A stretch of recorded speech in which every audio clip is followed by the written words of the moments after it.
প্রযোজনায় Bishpur high school, অভিনয়ে সমস্ত ক্লাসের বিশেষ ছাত্রছাত্রীবৃন্দ। শুরু হচ্ছে নাটক সিংহ বাহিনী।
যদি ভালোবাসা নাই থাকে, শুধু একা একা লাগে, কোথায় শান্তি পাবো, কোথায় গিয়ে বলো, কোথায় গিয়ে? আমি শুনেছি তোমরা নাকি এখনো স্বপ্ন দেখো, এখনো গল্প লেখো, গান গাও প্রাণ ভরে।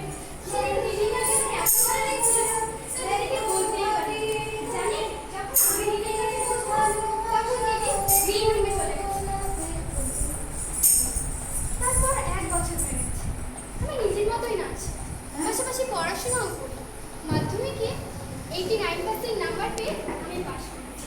তারপর হঠাৎ একদিন শুনলাম দিদি নাকি পাশে খুব কম বয়সে নাচ শিখছে। ব্যাস আমার আর পাই চলে এলাম নাচ শিখতে।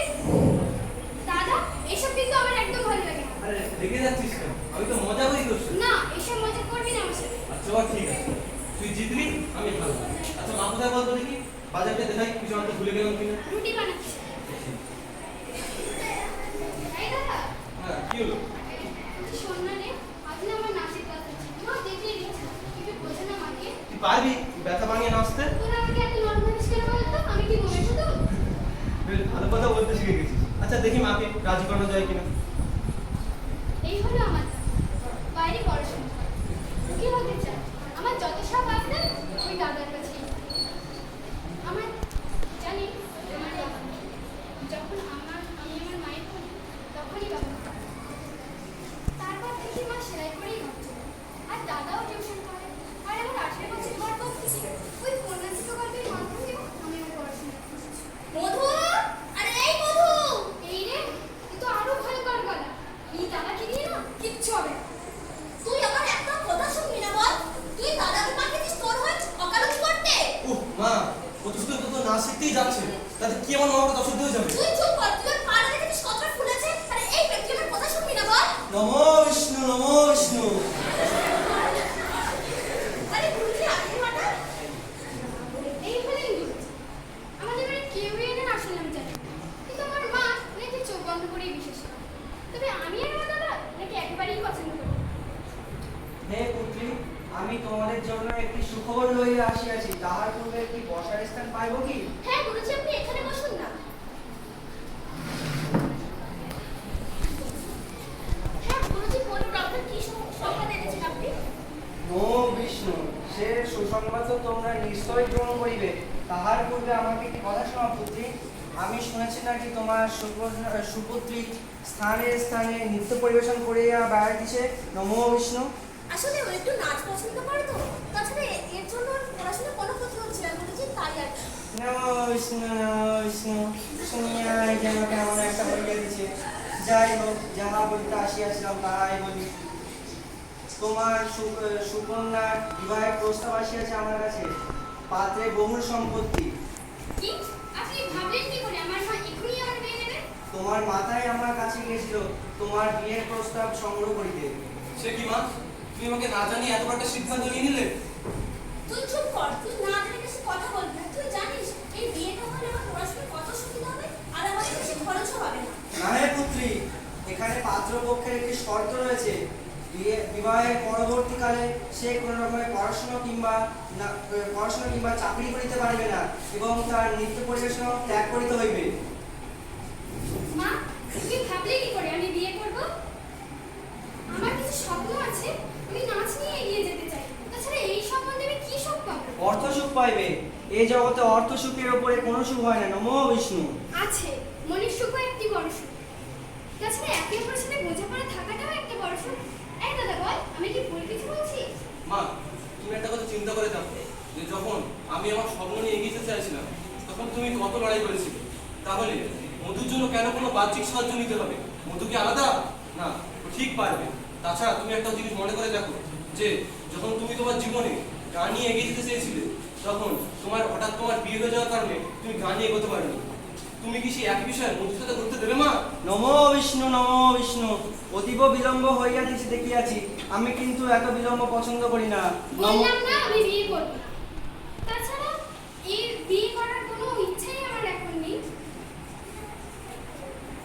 বললাম না আমি বিয়ে করব না। তাছাড়া আমাদের আলোচনা শুনেও কি আপনি কিছু বুঝতে পারছেন না? কণ্ঠস্বর নামাইয়া কথা কও কন্যা। তুমি জানো না তুমি কাহার সহিত কথা কইয়াছ? আমি বলছি, আমরা কার সাথে কথা বলছি?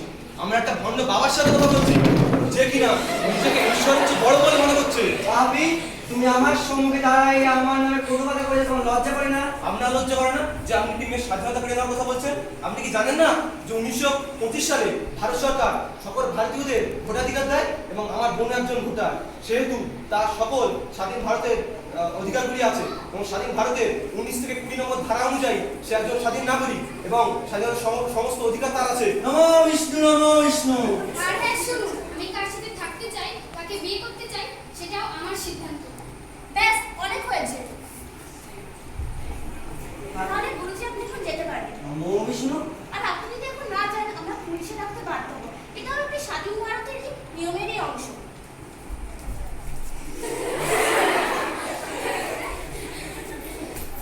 চিন্তা করিস না মা, আমি তো কোনোদিন তোর স্বাধীনতা কেড়ে নিয়ে তুই খাঁচায় বন্দি করতে চাই না। আমারও স্বপ্নে তুই এই পৃথিবীতে তুই মাথা উঁচু করে পারছিস। আর এটুকুই জেনে নেবো যে আমার দেখি আমার স্বপ্ন।